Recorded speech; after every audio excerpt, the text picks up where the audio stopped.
তোমরা দেখছো একটা বাচ্চাকে বলে দিচ্ছ, হ্যাঁ কিসের জন্য বলে দিচ্ছে?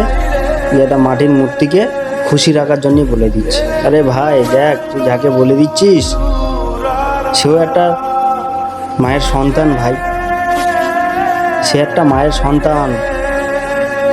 এভাবে কি বলি দেওয়াটা কি তোমাদের উচিত হলো? ভাই তুই যে বলি দিলি, এ তো কারোর মায়ের সন্তান রে ভাই। সে মাটার কত কষ্ট হচ্ছে বলতো, সে মাটার কত কষ্ট হচ্ছে।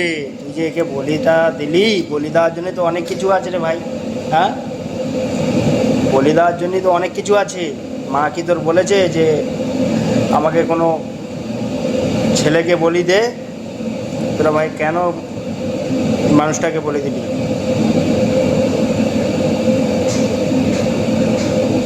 ও তো কারোর সন্তান রে ভাই। একটা মা 10 মাস 10 দিন পেটে রেখে তাকে তো জন্ম দেয়, তাহলে তার মনে কতটা কষ্ট হচ্ছে।